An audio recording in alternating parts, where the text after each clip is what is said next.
Welcome to our office. You are here today because you've decided to move forward with your rhinoplasty procedure, and we're going to explain to you how to make this experience as easy and comfortable as possible. The way we like our patients to ice is to take 2 sets of gloves, fill them up halfway with frozen peas, tie them together in a big knot just like this. It's important to place the cold compresses over your eyes and cheeks just like this. It can be difficult for you to hold the cold compresses in place while resting or overnight, so we've come up with a few options on how to do this. Option 1 is with the surgical net, which we will be providing. We're going to go ahead and place the surgical net over the head and insert the cold compresses and wrap around like so. Option number 2 is with a soft, stretchy headband. What you're going to want to do is you're going to want to place the cold compresses over the eyes and cheeks like so. Go ahead and lift your head.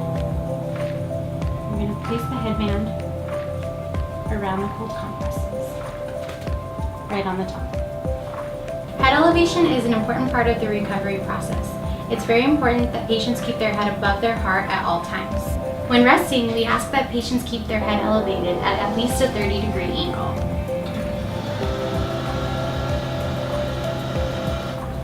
This demonstrates what a 30-degree angle looks like when resting. Now we will be talking about cleaning and caring for your incisions. The first step in this process is the nasal saline sprays.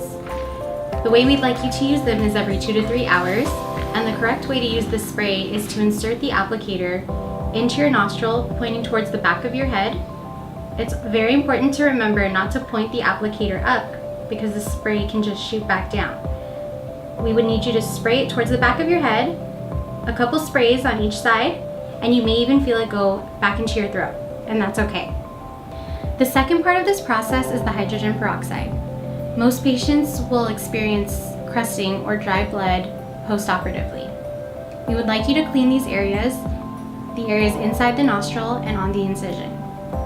The way we would like you to do this is take a Q-tip, dip it in the hydrogen peroxide, roll it around inside the nostrils and over the incisions.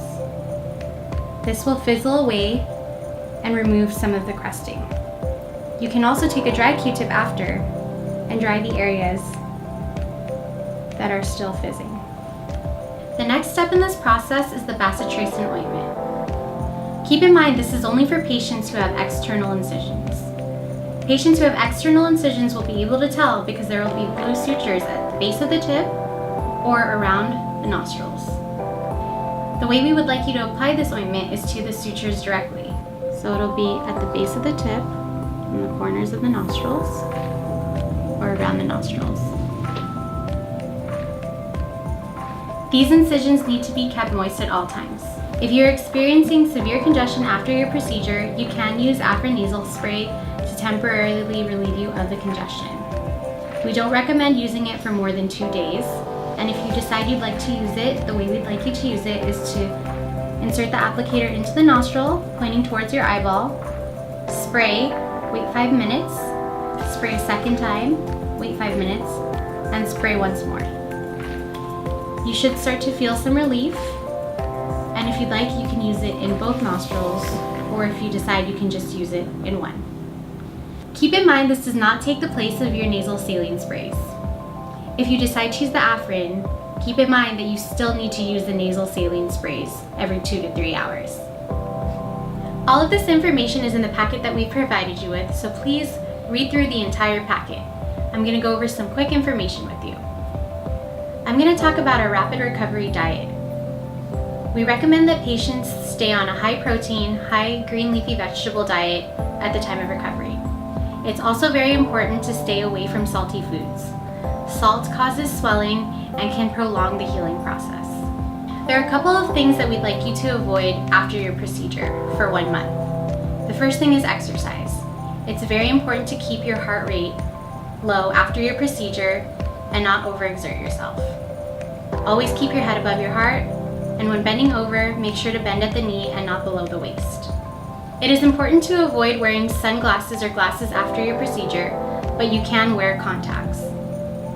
We'd like this experience to be as comfortable as possible, and the way we can do that is through pain management. Typically, we recommend that patients start with one pain pill.